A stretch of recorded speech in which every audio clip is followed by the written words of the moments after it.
Okay ka na dyan, Kat? Yung move na tayo doon sa race specific technique. Yeah.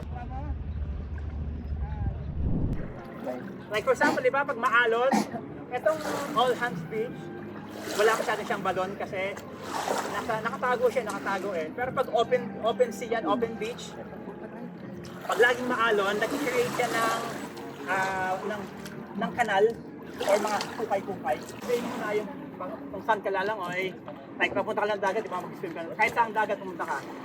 Pag makita mo, wow, low tide, no? Babaw lang, pataka. Ngayon, makaapa ka ng sea urchin or may mga bato. Kaya kailangan importante yung survey the sea. At aquatic meditation technique. Yun, subok na yun. Kasi, nung race namin sa Tropo, 1 week before na kami, nag-acclimated sa tubig kasi malamig eh. So Wednesday, swim kami easy. Talagang mataas yung heart rate ko sa paglamig ng tubig. Kahit naka-wet suit, talagang mag-hyperventilate siya. Ano ba sa akin? Or kaya mo ba? Kaya niya yan! Kaya ba? 25 meters lang yung nalalangoy mo sa pool. Pero gusto mong tumuloy ng island? Yes. Kaya? Basta't kasama ka, coach. Kaya ko. Basta't kasama ka, sasama kami. Na lang yung shock the system. Shock the system ba to? Shock the system.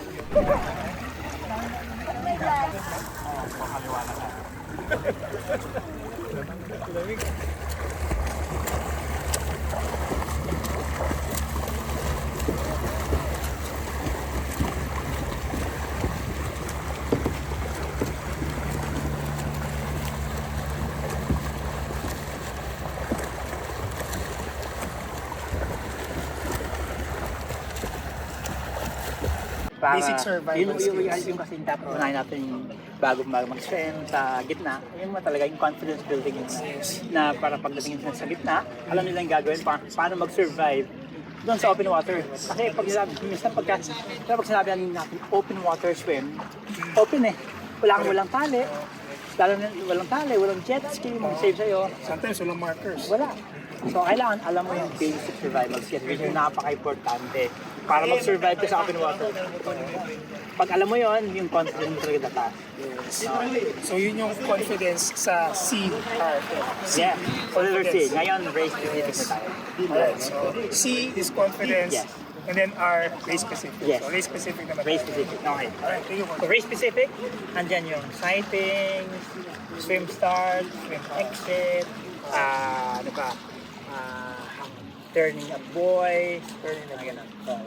So, dahan-dahanin muna natin. Kevin Sanchez. Kevin. Sorry, Kevin. Magandang umaga. Magandang umaga. Bro, mabilis na to. Yes. Masyado gusto pang bubilis Hindi. masyado. Mabilis lang ako mabusog ngayon. Pero gusto ko na lang umalik sa mabilis na Kevin. dating gawin. Pero bakit brother with CRM? Ano yung gusto Yeah, mo so ma-overcome? apart from the bigger group, Yes. we all know the credentials of Coach Mollet. Apart from that, it's actually more for my wife and the cousin, Okay. since I understand that the foundation of Coach Mollet would be very beneficial for both of us. So, which we all can see, and much more. Yan. So, more for them. And then more for me. Then gusto ko na rin bumalik. Paunti-unti. Bumalik ka na.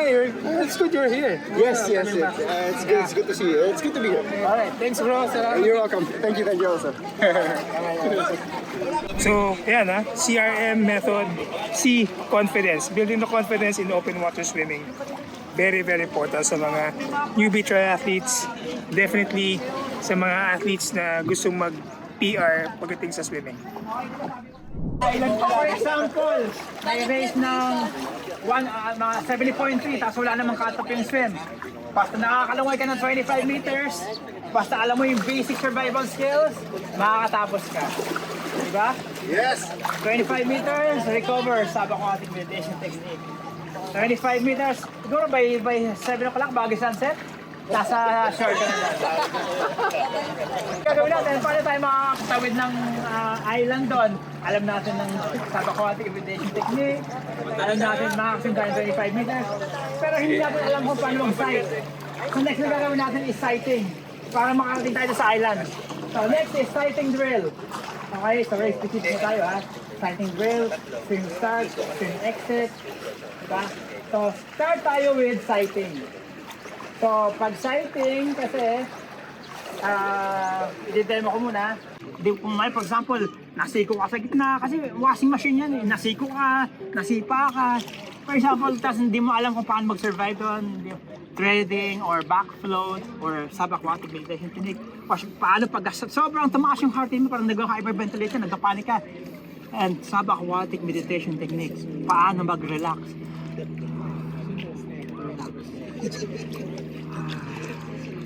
Okay? Right.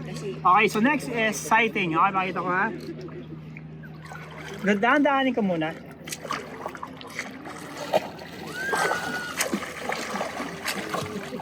Sight. Okay, to the side to breathe. Nakakapigil si Coach, no? Okay. Side. Rotate to the side to breathe, di ba? Okay.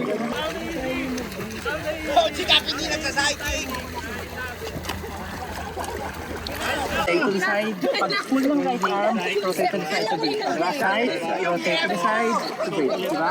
Pag pasok ng left, side, rotate to the side to breathe. Pag extend nito, pag extend ng left arm, side, and rotate to the side to breathe. Pag pull, yan. Diba?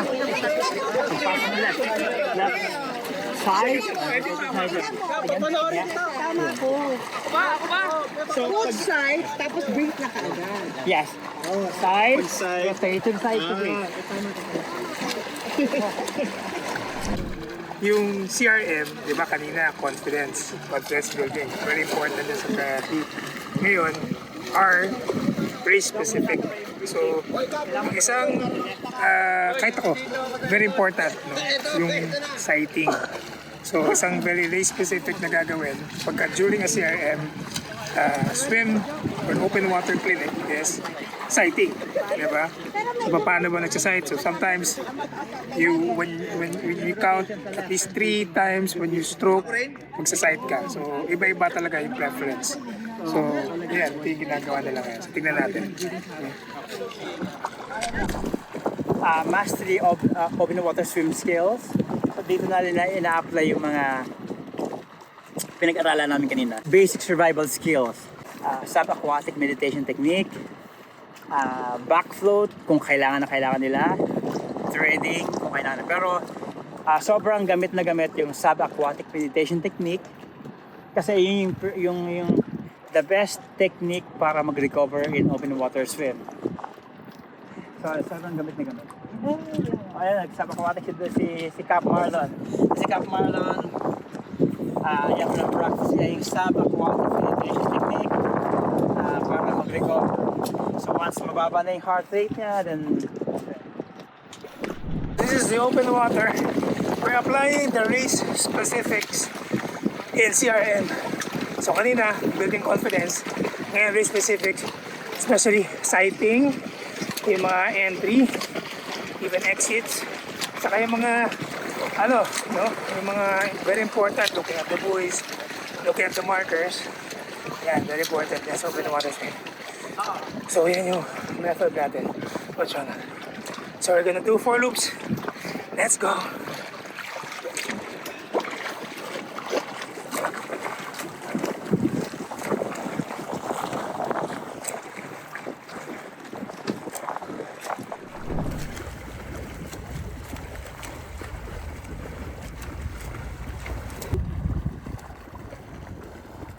Mamaya na lang ako ikot ko. sige.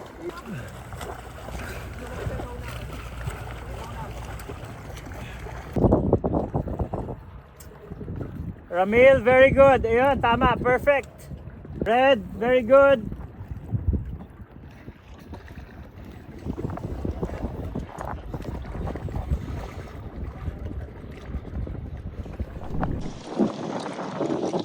So yung ginagawa nila ngayon is 10 by 25 sprint. And at the end of 25 sprint, ang gagawin nila is gawin yung tinuro ko sa kaninang umaga dun sa basic survival skills, yung subaquatic meditation technique. Yung wala kang hahawakan from mataas yung heart rate mo from sprints wala, di ka hawak sa tali, ang gagawin mo is sub-aquatic meditation technique. Magre-recover ka lang doon habang pababa yung heart rate mo. And then, pag mababa na yung heart rate, 25 sprints ulit, then stop, recover by doing sub-aquatic meditation technique.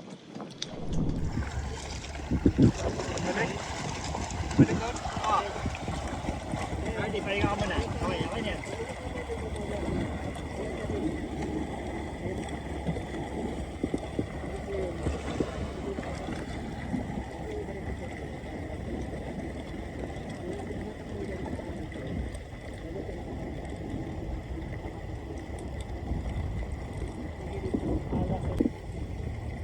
Baka light green. Kaya ano pala. Baka may pagsabayan sa sprints ha. Ba't di ka sumabay sa sprint? Ba't tumigil ka pag-sprint? Relax. Yan. Bubbles ka lang. Sub-aquatic meditation.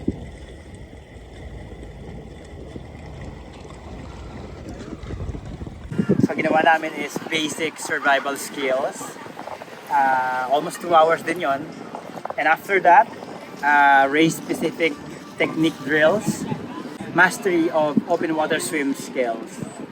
And then after that, nag-rest muna kami, break time, and then ginawa kami ng 3 o'clock is yung run, bike run session. 2 times lang actually. SBR bukas. Meron pang swim, bike run session kami bukas. Loosening exercise namin ngayon after ng bike run session, yung basic water safety and rescue. So, yun. So, kakatapos lang. Good morning, guys. It's day 2, CRM method, try simulation day today. So we're gonna do a 5 loops on the All Hands Beach. So nakita niyo yan. It's probably about 400 meters. So we're gonna do 5, at least 2K swim. And then transition doon sa harap. We'll do a bike route outside of the terminal. So 6 na loops yun. So that's 36 kilometers on the bike. And then we'll do a 5K run after the bike. So wish us the best.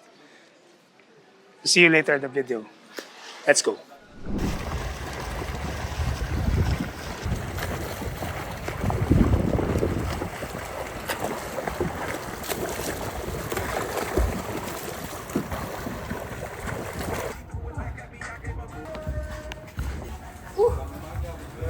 Agad yun. We're gonna use the Vector Collab Coolmax Shock the System socks. My first time to use this. So let's try this. I'm gonna do a 36 kilometer bike today. Grabe. Lambot. Ganda oh. Nice. Cycling, triathlon, Natasha. Ito na yung mga uso ngayon. Medyo long socks. Diba? And easy to use. Coolmax. Ganda. Alright. Let's go.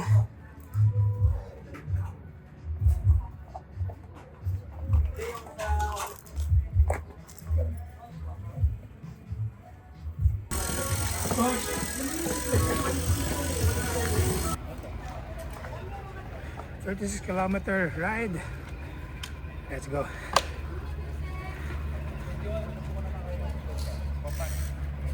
Thanks, brother.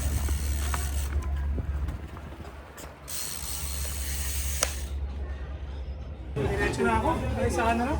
Ganun din eh.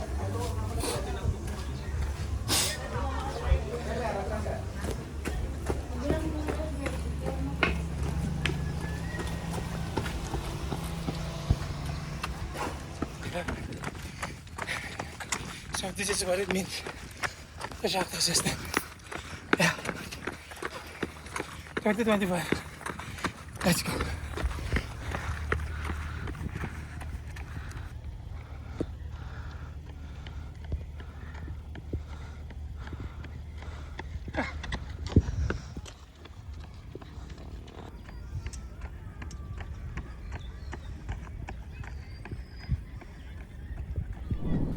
So guys, again, you've heard it first here in Shock the System podcast.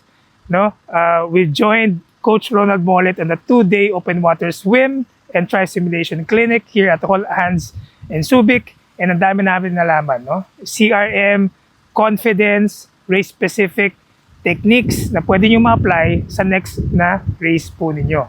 And I hope that you'll be able to connect with him. Ano lang, search lang, no? Sa Instagram or even sa Facebook, FitPH or Coach Ronald Mollet para makasama kayo sa next na open water swim.